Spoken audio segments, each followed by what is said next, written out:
The things that influence you growing up are not necessarily the things you did the most reading about. Um, in high school, it's not that I read a whole lot of books about the French Revolution. I was just burdened with the awareness that this was really one of the most important events in the history of the world, and that pretty much every other important event after it in the history of the world is linked to it in a dynamic way. So, I mean, I can remember being in history classroom with other kids the same age I was in high school, and we'd all read the same book about the French Revolution, but I had learned more than they had. I knew far more than they had because I really agonized over that book. I was really paying attention. And I just want to mention today, a student in that situation, it might be that they learn more because they're also reading articles in Wikipedia. Like you're reading the same textbook or the same assigned readings as everyone else. But when there's something you don't understand, you're taking the time to look something up on Wikipedia or to Google it. Well, it's still today. I'm in my 40s. Still do that now. We talk about that when reading a book takes a lot longer because you're doing the reading outside the book. But back in those days, back when I was a teenager, there was nothing like that at all. It was really just me sitting there and agonizing over the book. And I didn't have an encyclopedia. I didn't have a dictionary. It was really just thinking and worrying about the book.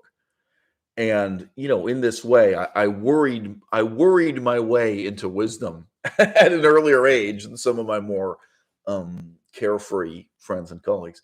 Now, in the same way, I've got to say, during high school, it's not that I did a huge amount of reading about theater, about the creative arts, about being a painter, quite apart from being an author and so on. But what I read, I really took seriously. I really worried about. I never imagined I'd be living in the world that YouTube has created, nor the world that YouTube has destroyed.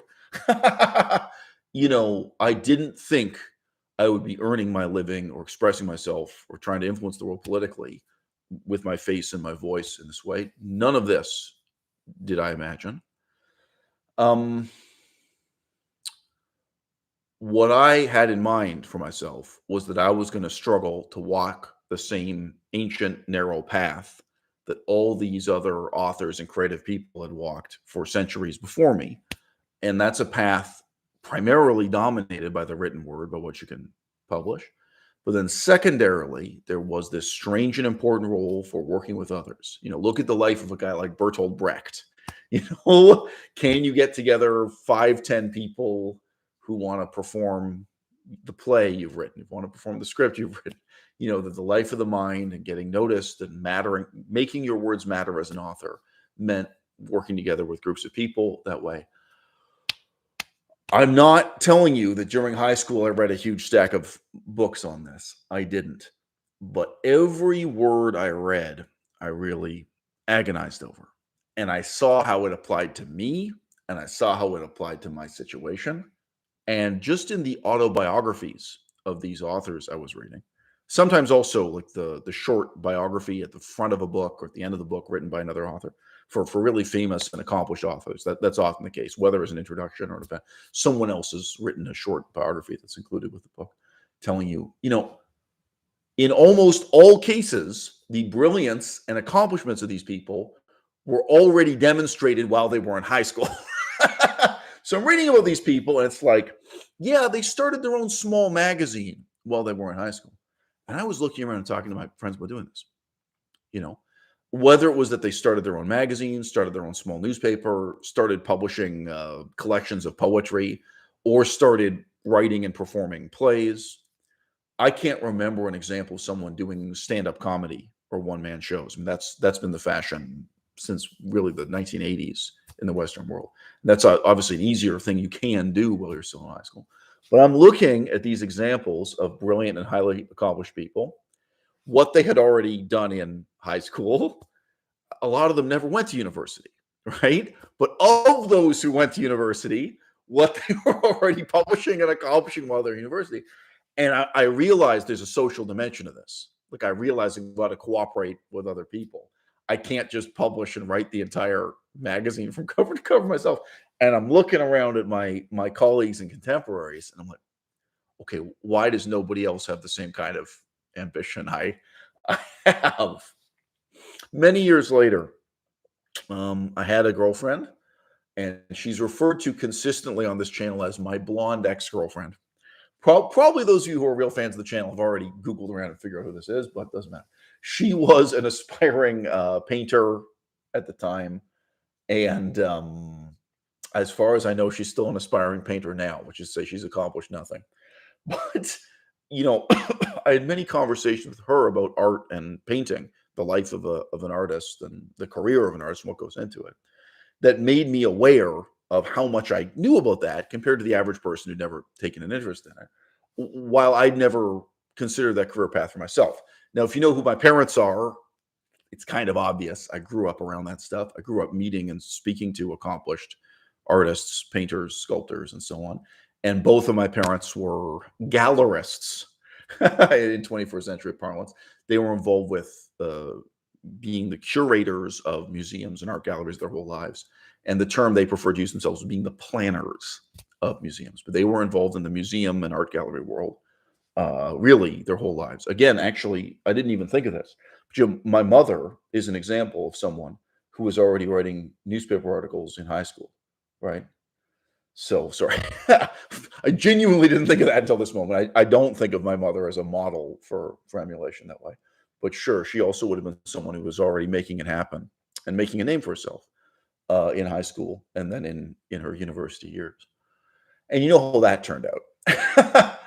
Anyway, when I had this girlfriend, and she was kind of getting herself psyched up and looking at what her options were as a painter and thinking of that as her career, while at the same time, obviously, she was realistically thinking to herself she'd have other part-time jobs, quite possibly for her whole life. There was no reason to think she'd be able to pay her rent, out of the proceeds of her painting, or at least not within the first 10 years of beginning in that career. So you mentioned we had a lot of discussions like that.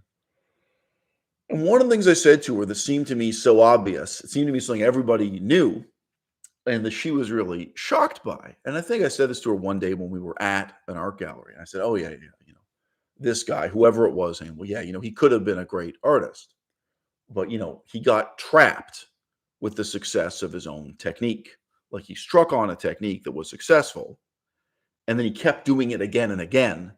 And before you know it, you're not a great artist anymore. What you're producing are knockoffs of your own earlier work, And I said a line. I was about to explain to you, I didn't invent this line. I thought everyone heard it. I said to her, a technique is a trap. Every technique is a trap. Now, it's a somewhat longer story as to the first time I heard that catchphrase, which I'm not going to tell because it's boring, but it's something I actually first heard in a documentary where they were interviewing a particular modern American abstract expressionist painter. I just used Google to see if I could find the documentary. And no, not only is there no trace of the documentary, there's no trace of anyone using this catchphrase. So getting zero Google search results, if you put in quotation marks today in English, a technique is a trap, or every technique is a trap. Anyway, for me, the most memorable thing about this conversation with my blonde ex-girlfriend was just that she was so astonished by it. Like she had never thought in these terms before. Like, guess what? If you're Shakespeare, even if you are literally Shakespeare, if you are William Shakespeare himself, and you produce a play that's a smash hit. So, to my knowledge, the Scottish play, for example, was a great success in Shakespeare's own time during his life. It's actually quite a lot of research goes into figuring out which of his plays were more successful or less successful while he was alive, as opposed to the centuries thereafter. People liked witchcraft at the time. It sold a lot of tickets. Okay, so do you go on to write another play that is basically a knockoff of what made you successful the time before? Do you allow yourself to be trapped by your own technique, right? Even for someone like Shakespeare. Now, I don't know who's going to see this video. Presumably, most of the people who click on this video know me from one of my YouTube channels or another. They know me from one of my many walks of life. I still get email to this day from people who know me as a scholar of Buddhism, which is very touching. They know work I did in Buddhism. There are some people who know me and write to me because they know me from research I did on Myanmar, Cambodia. Very rarely I get email from people interested in my work on Cree and Ojibwe, First Nations languages involved. But it's possible you're watching this video, you know me from my more recent iconoclastic work in comedy. And comedy has always been an aspect of what I did. I think you can probably look for the laughs even in the most dry humanitarian research I did, the most dry historical research and political essays. There are a few eyebrow-raising jokes here and there. But anyway, even in the most serious periods of this YouTube channel, of à-bas-le-ciel, my main YouTube channel, there are moments of satire and self-parody and mockery and what have you, throughout it. Nobody has really dared to ask this question. But I do know there are some longtime fans of the channel who would like to ask, why not just keep on doing 2-hour monologues about Aristotle? And of course, we could say instead of just Aristotle, a category of similarly serious, dense, philosophically significant political nonfiction. Just at this moment, Melissa and I both are reading Aristotle again. So that particular example comes to mind. But I know there are people in the audience where quite literally they subscribed because they liked videos I did years ago about Aristotle, and they want more. Where that specifically is what they're looking for. And they'll put up with some joking along the way, but they didn't subscribe to follow a comedy channel. Well, what happens when you get trapped in a technique? No matter how successful, no matter how good you are at it, no matter the size of the audience that appreciates it. And so I'm now going to make a digression that's kind of more important than the main point itself. This happens with people who have no audience at all. It happens with people who have no success at all. And, Melissa and I kind of reflect on this and philosophize about this a great deal. But there are ways in which we're both really freaked out and really disturbed by what we've seen in the world of live stand-up comedy over the last couple of months. It is really disturbing to see again and again people who are trapped in a technique that they haven't mastered, that they haven't been successful with in any sense. They haven't made money. They haven't, say, found an audience of a few thousand people on YouTube. In a sense, they're failing again and again and again. And when we see them perform live, they're either getting no laughter at all or just sort of a little bit of laughter, which on the one hand comes from inertia, because everyone shows up at these events to have a good time. Really, the audience shows up wanting to laugh. Live comedy the audience is much more forgiving than something like a movie in a movie theater. You really can have an audience that shows up at a movie theater with their arms crossed, expecting to live up to certain expectations. These people show up ready to laugh. They show up drunk and they get drunker for the most part. People really are there to have a good time. They're not there to judge you. They're not there to analyze how well written your act is. And then so you get a little bit of inertial laughter. And then on the other hand, there are people who really are trying to encourage you no matter how awful you are. And that includes other comedians who are in the audience. And it varied. But even the events we were at that were had the most packed crowd, I would say more than 10% of the people in the audience were comedians themselves. So even if you had, I don't know how many, did we go to anything that had 100 members of the audience? But let's say there were 60 members of the audience. There were more than 6 people in the crowd who were comedians, either performing that night or they're not performing that night, but they're there to hang on. So I think everywhere we went, at least 10% of the crowd, at least 10% of the people in seats, they are themselves comedians. And they're a lot of them feel like it's their professional obligation to be kind and encouraging. Okay, so my point is this. democracy in Athens was a byproduct of the theater. I have written some book chapters about this, never a whole book. If you were going to ask, why did democracy work so well in Athens? And why is it so hard to get it to work in the Muslim world today? Basically, anywhere you can name in the Muslim world.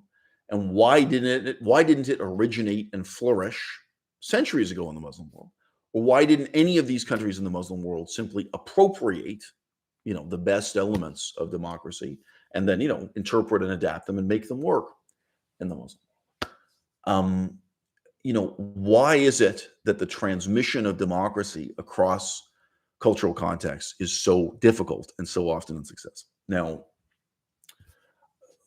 during my lifetime, academia reorganized itself from first world studies versus third world studies.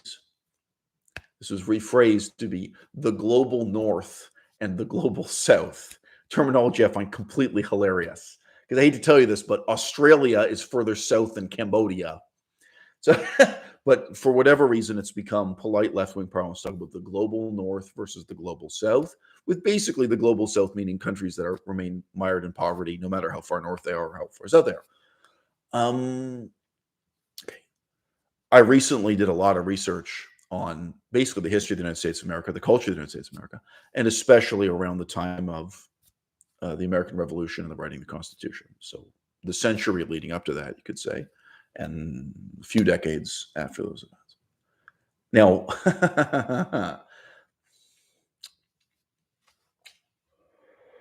why was it that democracy and republicanism, which we really can't think of as two separate things, but in the United States of America, first republicanism and later democracy managed to flourish?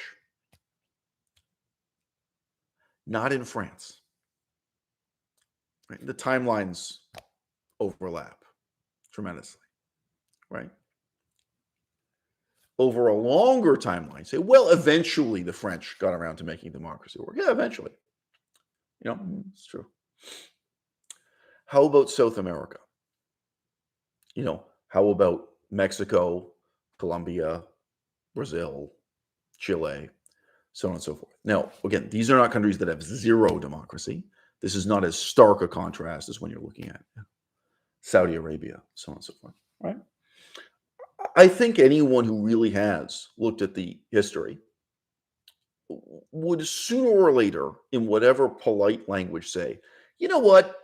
The history of British Protestantism, the British Anglican Church, including rebellions against the Anglican Church, most notably the English Civil War, the rise and fall of Oliver Cromwell, a bunch of really arbitrary historical and political circumstances that are profoundly tied to religion. It produced a culture just at that time in the United States of America. This is the United States of America breaking away from the legacy of Puritanism, which was itself breaking away from the legacy of the Catholic Church, the dissenting churches within England rebelling against the Anglican Church.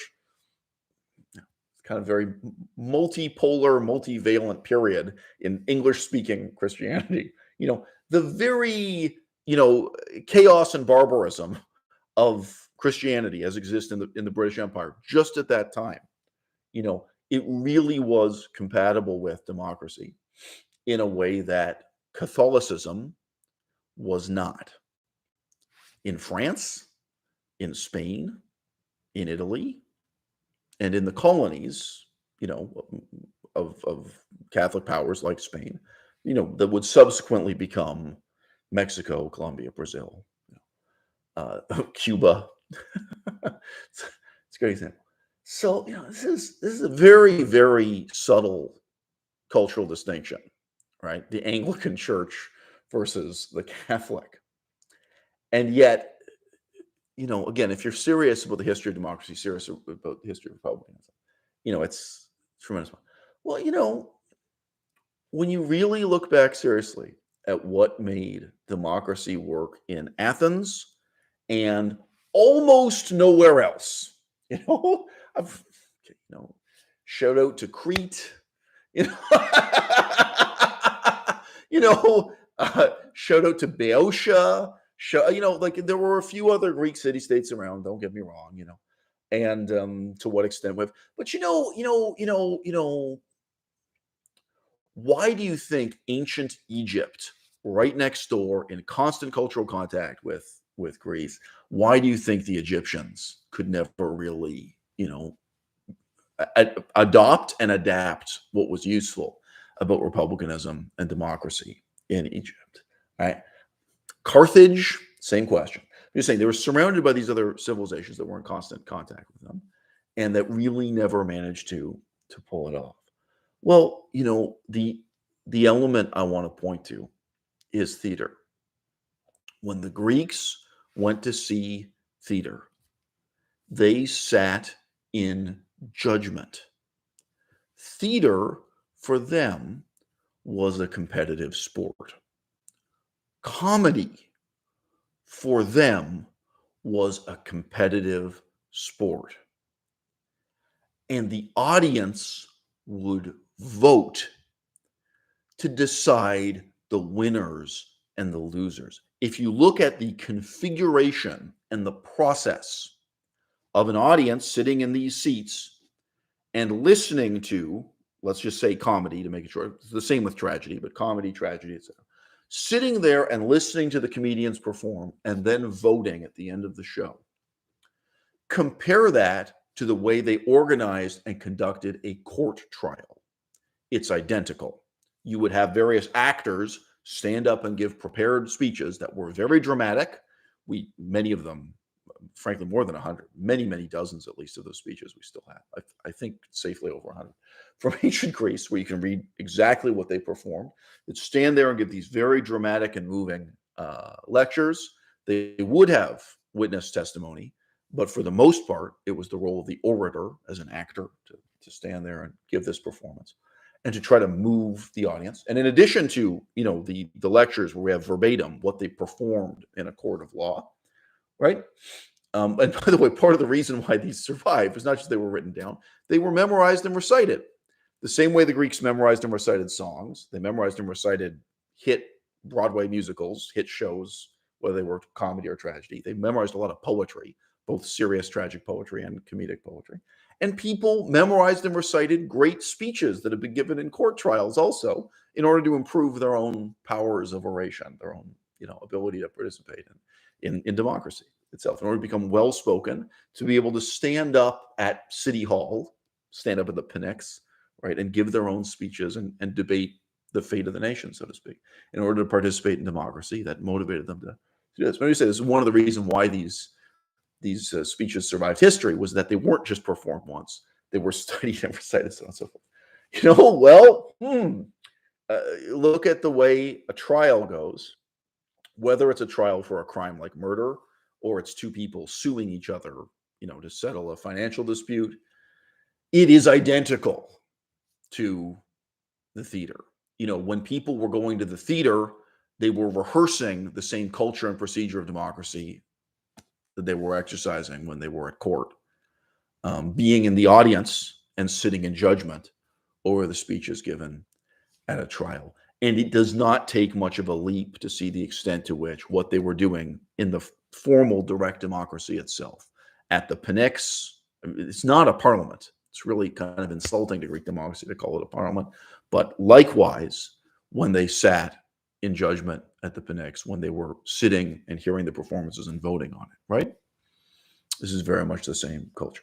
So now, nobody planned this, all right? The advantages the Greeks had, and I think it's fair to say the Romans had about 50% of this. Like, you can see the Romans kind of sort of make democracy work to some extent, but never really works the way it does for the Greeks.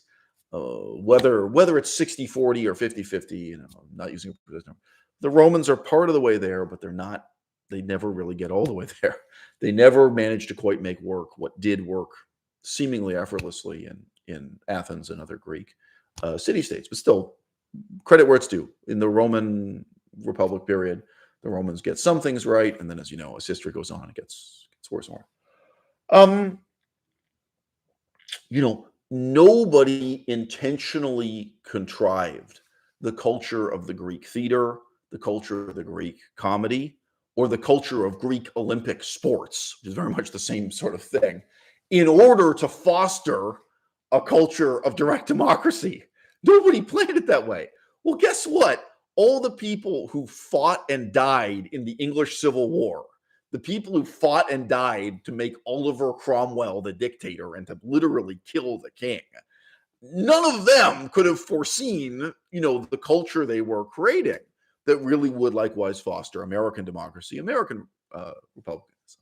And, yes, I am not, sorry, in case you misinterpret what I've just said, as if I'm suggesting that, the conflict between Puritanism, Anglicanism, and Papism in England and the circumstances of the English Civil War, in case you think that's equivalent to what happened in Athens with no, they're not equivalent at all. They're totally different.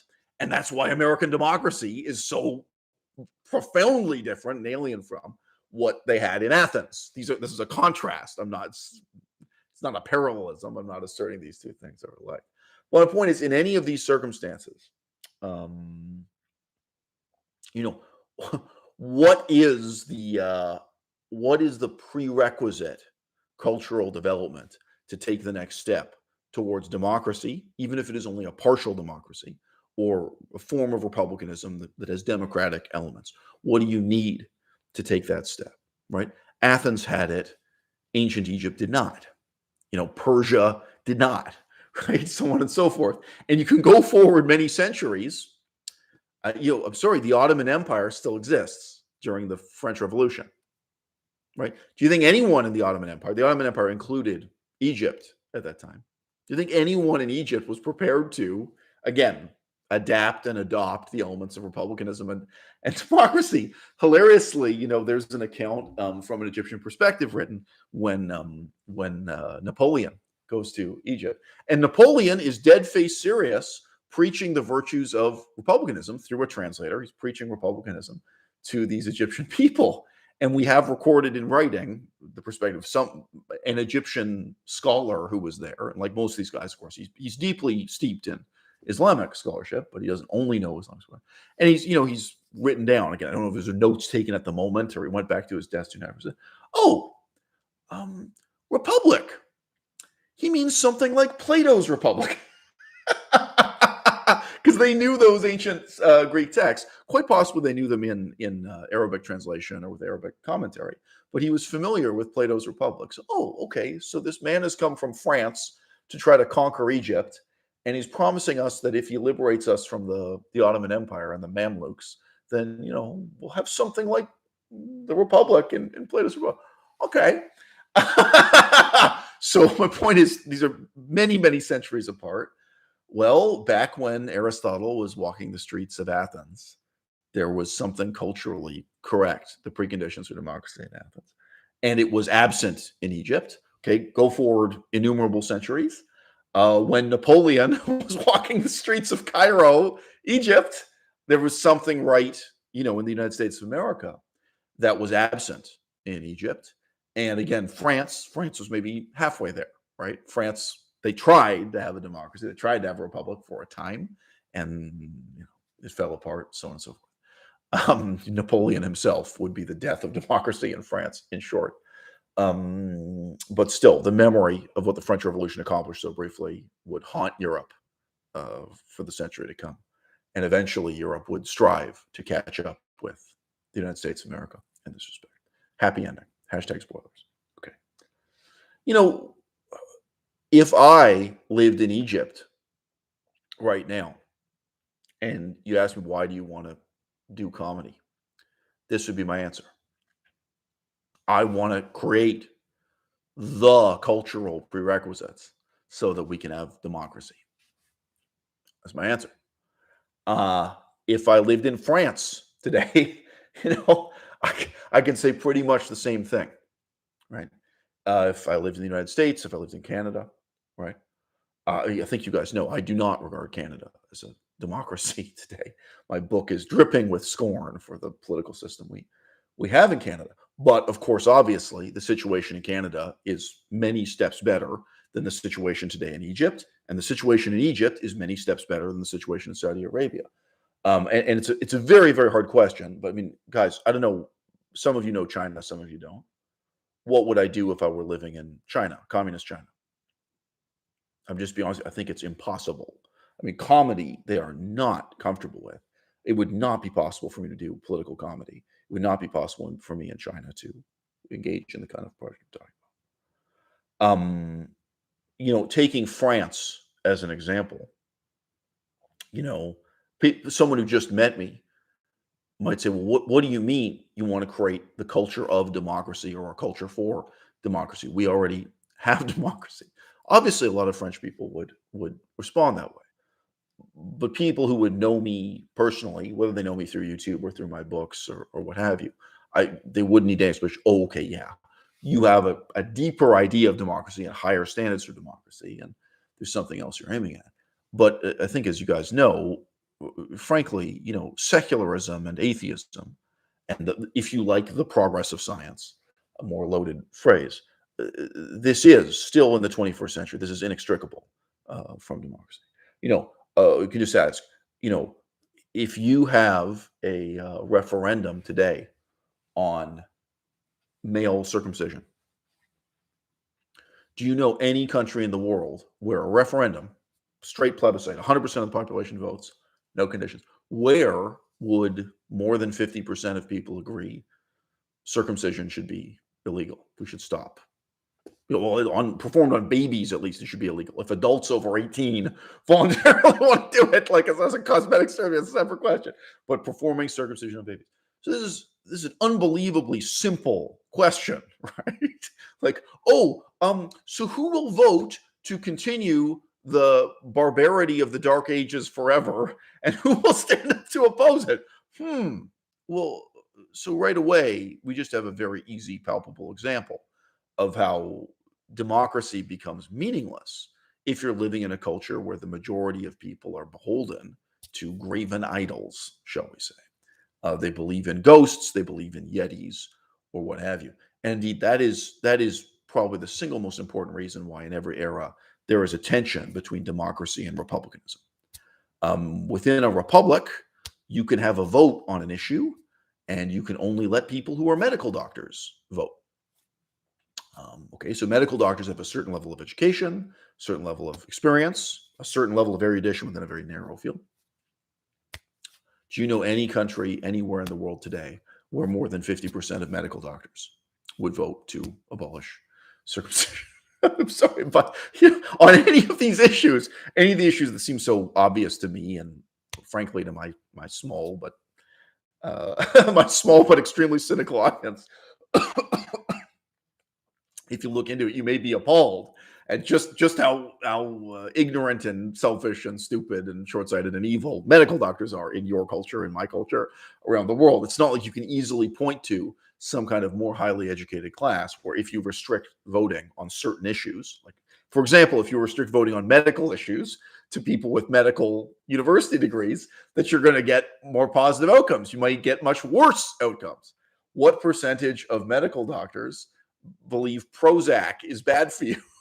And Prozac should be banned, or Prozac should be strictly limited, and who can get it? Yeah, anybody, like, why don't you compare the way doctors vote to the way the general population votes on these issues, Okay, so, it seems like we're pretty far from democracy, and the prerequisites needed to really have a democracy.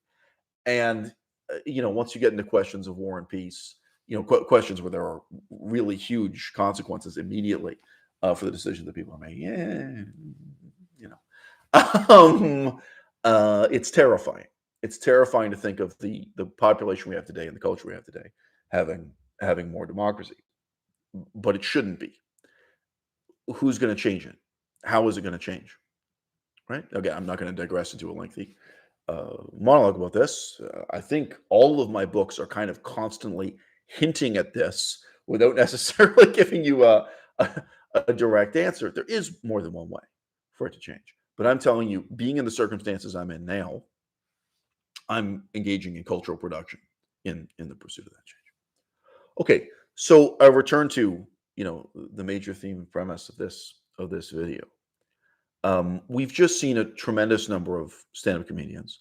Some we only saw on stage, some we spoke to off stage, some we met with separately off stage. We went to a cocktail party, went to a coffee shop, or had some further discussion. And some, as you can imagine, I met them, spoke to them briefly, and then conversed by email, Instagram message, Facebook message, this kind of electronic communication afterward. And as I say, there's a lot, for us to reflect on, looking back and looking forward.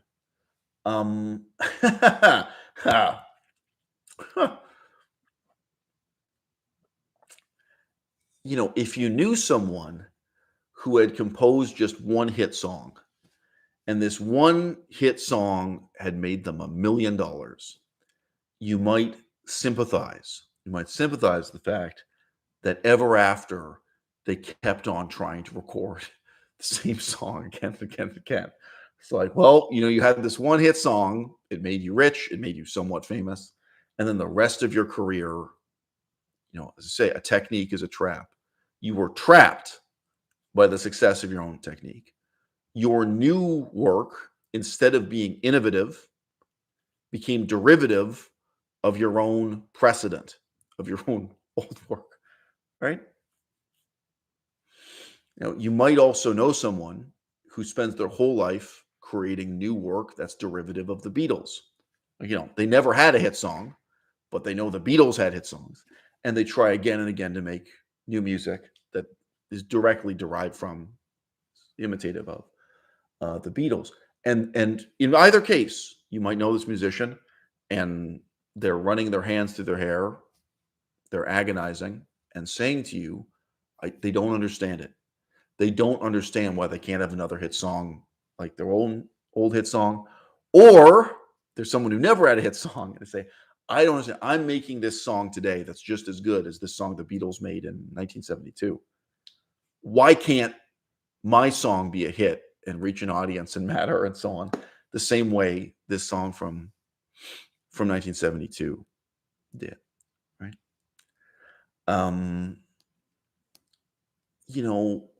What we've seen going on in stand-up comedy, what's scary about it, it's not just that I haven't met anyone who's trying to change the world. I haven't met anyone trying to change the world. I haven't met anyone with any political interest, neither like a political interest within comedy, nor some with a political interest outside of comedy that they're letting inform and nuance what they're doing. Okay, that's true. That's a very simple kind of disappointment. I'm just not meeting people who are smart enough or politically engaged enough to really improve. That's true. Separate issue, but that's true. What's so disturbing to me is that I'm seeing people who have let themselves become trapped in a technique they haven't mastered, right? They're not good at it. They're not great at it. They haven't had any success from.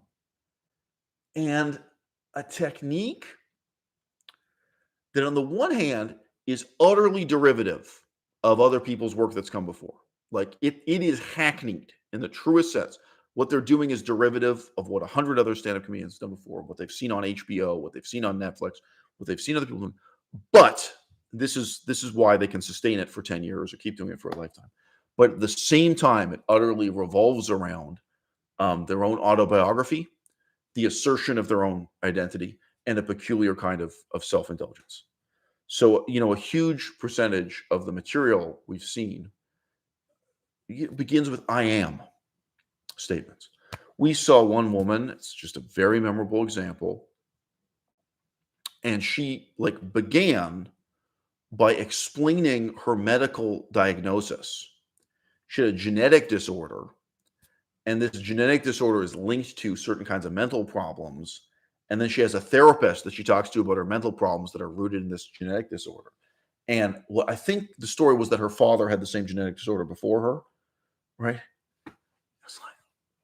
And the particular club we were in, it was the most supportive audience. It like again, more than 50% of the crowd were other stand-up comedians.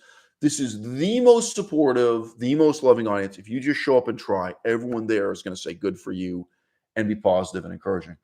But she picked up on the fact that the audience was really hostile because her whole act, it was all self-indulgent, it was all autobiography, it's all assertion of who you are.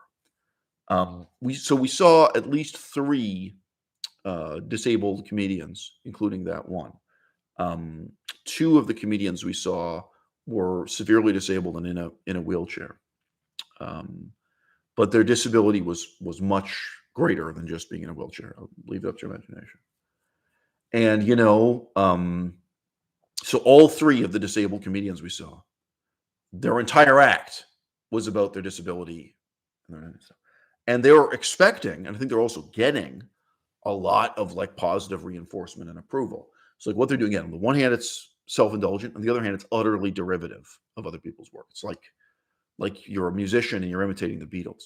And again, the Beatles can never be meaningful in 2023 the way they were in 1963. And guess what, motherfucker? Comedy from 2019 cannot be meaningful in 2023. Like the cycle for obsolescence is way tighter. It's way faster. It's way harsher. I feel like it's 6 months. I can't tell jokes about George W. Bush. Are you fucking kidding me? No, I think comedy by definition, whether it's 6 months or 2 years, like if something's really great in comedy, it lasts for 2 years. But I mean, this stuff gets old fast, which I love. I think that's great. I think it's wonderful to be in an art form where there's this challenge to be making up jokes about what Donald Trump said this week, not what Donald Trump said 4 years ago, what's happening now. I think that's wonderful. I think it's part of the vibrance of it. But we haven't seen a single stand-up comedian who's interested in that at all. Instead, they're stuck in this loop. A technique is a trap, et cetera, et cetera. Anyway, so, with these disabled comedians, and I'm saying this because I really feel the same problem is there with the able-bodied comedians. It's just less obvious. One of the things I said to Melissa after one of the stand-up comedians was, you know what? I would have respected her so much. She had done that whole set and never even mentioned that she was in a wheelchair. Like, can you just imagine if this stand-up comedian, instead of telling the same jokes about being in a wheelchair again and again for like 10 years, because they do, people use the same material for years. What if she got up and she was telling jokes about things that happened this week, this month? What if she's getting up and telling jokes about Xi Jinping and Joe Biden and whatever? I'm sorry, it could be about Britney Spears, but it's something that happened with Britney Spears this month, not 10 years. Like, I know not everyone's going to do jokes about Xi Jinping or Donald Trump, but still, where you're doing something fresh and original, something that's meaningful now. Because again, the Beatles, what they did in 1963, can't be meaningful in 2000, or can't be important. If you do today what the Beatles did in 1963, it's a niche product for a niche audience for a tiny number of people. It's not going to be meaningful for a mass of people. I probably could I could make my whole stand-up comedy career jokes from 1995. There'd be a niche. People want to hear jokes about things that were introduced in specifically pick that one year. Okay. Trapped. That would be my YouTube channel. Trapped in 1995. Okay. Just stand-up comedy about what was going on in 1995. Okay. It's going to be niche. Probably a few thousand people would love that. Oh, wow. I love this channel. Reminds me of really specific historical events from the 90s I'd forgotten about, Okay. I'm talking myself into this now.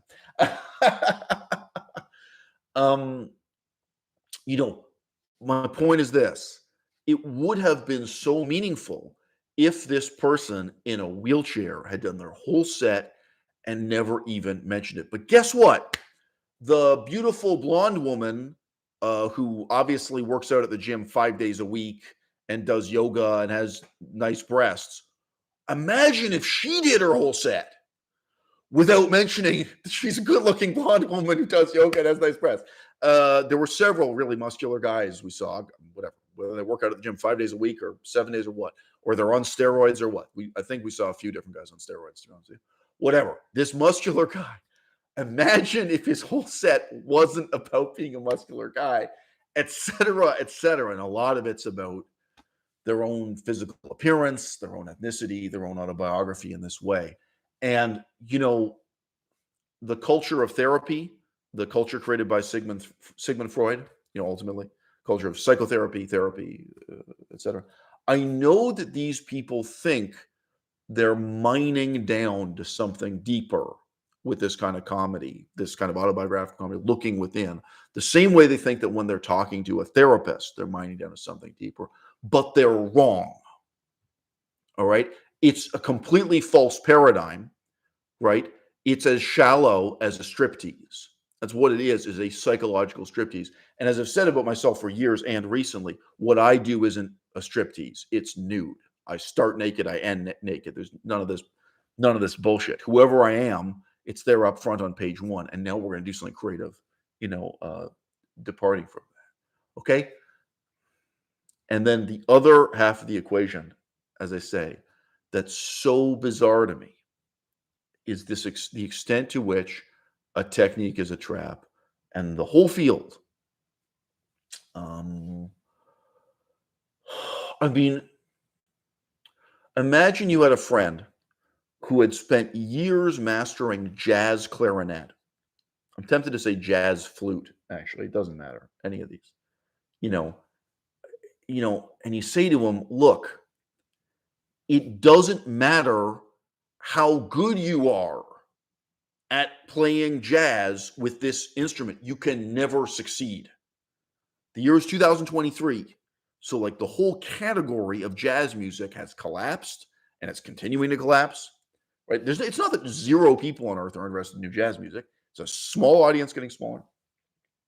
Specifically, jazz clarinet, jazz flute. When was the last time you turned on the radio? And then, when was the last time you saw a listing for a live performance of jazz clarinet, jazz flute, and you said, oh, great, and you called up and they said, I'm sorry, the stadium is sold out. Every seat is full because so many people want to hear jazz flute or jazz clarinet. Never. Like, I know you, my friend, have put years of your life into mastering this technique, but a technique is a trap, and you've got to do something new and different. I'll just mention at the opposite extreme of that. I was kind of lucky to meet these particular people. I met a few musicians who had learned to play like more than 50 instruments. And these were people who overlapped. They weren't just musicians. They were also anthropologists or ethnomusicologists, so they went out to different tribal groups. And I remember one I talked to at length. This is a female musician. But she said to me, it's totally understandable. She said, well, like once you've learned like 20 of this type of instrument, you can really rapidly learn. Like, in this culture, they have a different instrument, but it's similar to a flute or it's similar to anyway, but she'd spent her whole life learning new instruments up to a certain level of mastery across cultures. And, like going to Africa, go to some tribe and learn how they play music and things instead of, mastering ones. And I think she had a successful career. So you can imagine there were enough people who were interested in that. All right. Okay. This is an extreme contrast. All right. Okay. What blows my mind about comedy in real life, on YouTube, in filmmaking, in movies, stand-up comedy, what I can see on the internet and whatever, is that you're looking at people and it's not that they're in a position of saying, but I've put so many years of my life into mastering the flute or mastering specifically jazz and the flute. How can I quit? How can I give this up? This is my identity. This is who I am. I can't try a new instrument. I can't try a new genre of music. I have to stick with this. Because they've never even mastered the technique. For them, the technique has become a trap, I think, in brief, just because of the positive feedback they get, just because of the ego trip of being on stage. Perhaps it's even worse for handsome men. Perhaps it's even worse for beautiful women. But we saw some real homely dudes.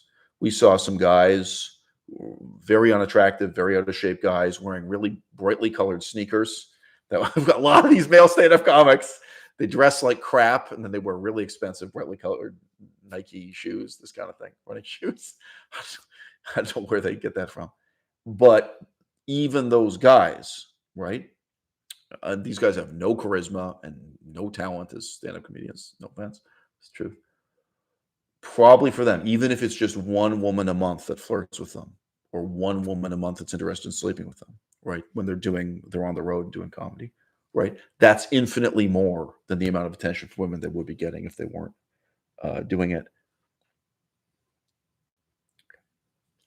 So yeah, okay. Just come back to close a loophole that I opened earlier up. Why don't I just go back to making 3-hour lectures about Aristotle? there are a few people. There are a few people in the audience who are like, "Yeah, damn it, that's what I want to know." Why can't we go back to long form book reviews and discussions of political philosophy? All right, for me too, a technique is a trap, and I got too good at it. It got too easy for me. And frankly, just like playing jazz flute too, you have to realize, even though I'm very good at that, right? You're doing that for a very small audience. And I have no reason to think the audience would ever grow. I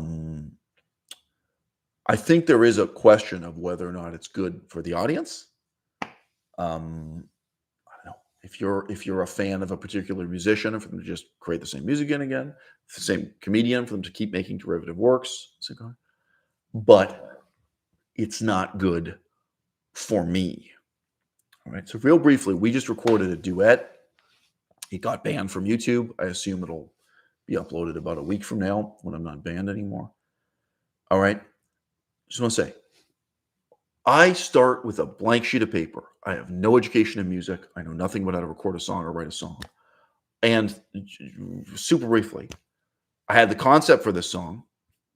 I wrote lyrics for this song. I had a certain beat for the song. And I had these clips from YouTube videos from other people I'm criticizing, satirizing in this comedy. It's a comedic song, right? And I reach a point where I think, you know what? The pieces don't fit together. I'm going to take these YouTube clips. I'm going to get a totally new beat. I'm going to do a totally different song. I write totally new lyrics, and I call in Melissa to sing this to me as a duet. But this is significant. Even when she sat down to do this to me, when I was first explaining to her the concept of the song and the lyrics we're going to record, I said to her, look, and if this doesn't work, I'll try something totally different. I'll do something like, if we start recording this, it's not working out. I'm willing to wipe the chalkboard clean and do something new and different. All right. It can't be every 10 years that you do that. As an intellectual, as a creative person, as someone engaged in cultural production, it should be every day. You should be willing to re-examine what you're doing and pull it apart and try something new and different all the time, every day. And,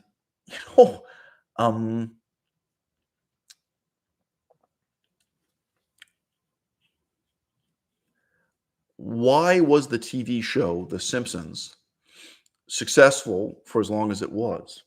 In past tense, because obviously the show has been terrible for many years. Is it because they did the same thing every week, right? That they had a formula? Or is it because they did something different every week? Because they were in a state of rebellion against the formula. There's a kind of dissent going on. The Simpsons was founded not as a sitcom, but as a satire of TV sitcoms that at that time dominated comedy. All right. As a creative person, as an intellectual, whether what you're doing is comedy or drama, you don't get ahead by worshiping at the temple of your own past successes, right? You get ahead by sinning against your own religion. And it's very strange for me to see that today, comedy, the more I look into it, it's dominated by people who, in this sense, are prisoners of a technique that they haven't had any success with, that they have not even mastered.